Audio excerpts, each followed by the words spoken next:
Remember that one time that I told you the 5+7 format in college athletics was going to help the Big 12? And the Big 12 could probably get more teams in the college football playoff if they went 5+7. Let's break it down. Five conference champions, 4 from the Power 4, 1 from the group of 5, 7 at-large bids.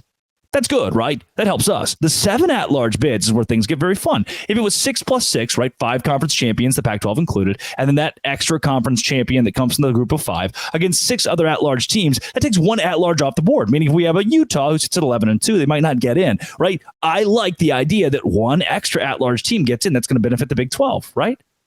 But wait a second. I was told that there was some like random group of commissioner board thing that voted for the college football playoff to move from the format of 6+6 to a 5+7. Because remember, the Pac-12 imploded. But then again, the Pac-12 has a grace period where the Pac-12 still kind of exists till 2026. And guess who controls it? Oregon State and Washington State. A judge already ruled that all the assets of the conference go to them. Then they settled out of court with the rest of the teams to try to figure things out. So if they settled, then what's the problem? Why can't we go to the 5+7? The thing that benefits the Big 12? Well, the problem is that Kirk Schultz, who's the president of Washington State, is on the board, on the committee. And guess who votes on anything and everything that happens with the college football playoff committee? The board. And guess what? It has to be unanimous to change anything. The blocking vote, the deciding vote, the guy who has all the power in his hands is the president of Washington State. And guess who you all just screwed over in this brand of realignment? In this recent realignment, it was Kirk Schultz. This is great.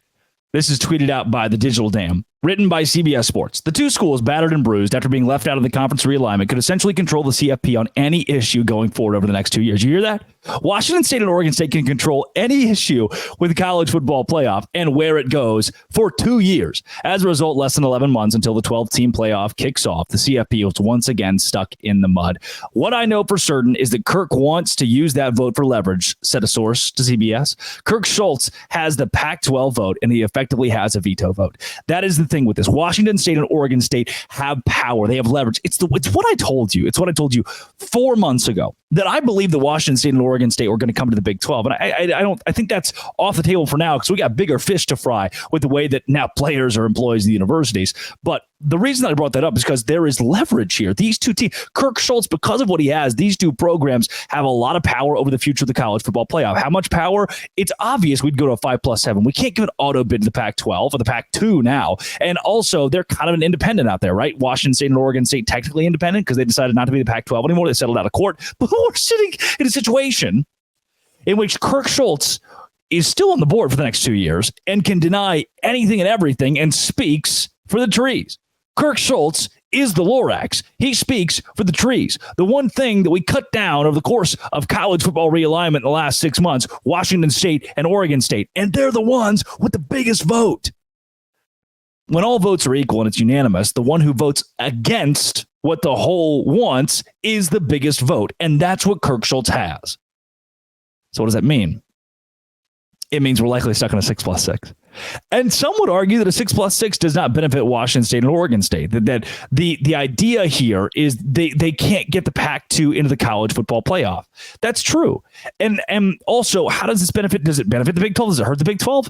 To me, as we move forward in college, in this new age, it is a new age of college athletics. If players are employees of the university, the Big 12 is in a decent spot compared to like the ACC. I love this from C.W. Lambert. An undeniable fact, the Big 12 is a distinct and significant advantage over the ACC in terms of brand equity. That brand equity gap increased when the Big 12 added U of A, ASU, Colorado, and Utah. It increased again when the ACC added Cal, Stanford, and SMU. That's going to backfire and blow up in their face.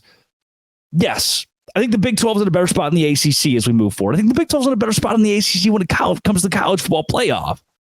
But if we're at a 6+6 format, nobody's really winning. The only person who's winning, Kirk Schultz, individual. And then Washington State and Oregon State, who have lost prospects, who have lost a footing as group of 5 teams, as independent teams. What they're doing, I thought Kirk Schultz would come around. What they're doing by canceling out another at-large bid is going to hurt them if the Pac-12 doesn't get an automatic bid. And it won't, because it's made up of 2 teams. And I don't know if this is leverage enough to get you into a conference. Or I don't know if it's leverage enough to get you into a place that you want to be, Kirk Schultz. I'm rooting for you. Those 2 teams didn't deserve that. I would hate if TCU was left out of the Power 5 all of a sudden, or Oklahoma State, or Texas Tech, or Houston. But, buddy, if we're not going to recognize you as a conference champion, and there have to be 6 conference champions in there, because you don't really have a conference, there can't be a Pac-12 champion, then you're going to lose another at-large. So you're just sabotaging this effectively. And good for you, I guess. If it kicks out one more Big 12 team, that's the sacrifice we make for not taking you and your posse. Whatever. It's kind of wild, man. As I was reading more and more about it, I was like, dang, this one dude has the power to shut everything down. Kind of awesome. He can just rob the whole thing. You shouldn't have hurt the man who's on the board. Kansas State beat Kansas, and boy, was it nuts. This is Locked On Big 12, part of the Locked On Podcast Network, your team every day. Today's show is brought to you by eBay Motors. eBay Motors is where I keep my ride or die alive. I love eBay Motors. I've told you this. Passion, drive, and patience brings home the winning trophy, and it keeps your ride or die alive. eBay Motors has everything you need to maintain your vehicle and level it up to peak. LED headlights, exhaust kits, roof racks, superchargers, speed, power, style. They got you covered. Number one ride or die has 122 million parts at ebaymotors.com to keep you on the road. With all the parts you need, the prices you want, it's easy to turn your car into the MVP and bring home that win. Keep your ride or die alive at ebaymotors.com. Eligible items only. Exclusions apply. eBay guaranteed fit. Only available to U.S. customers. eBay Motors is the place to go. Just go there. Keep your ride or die alive. You're missing a headlight? ebaymotors.com.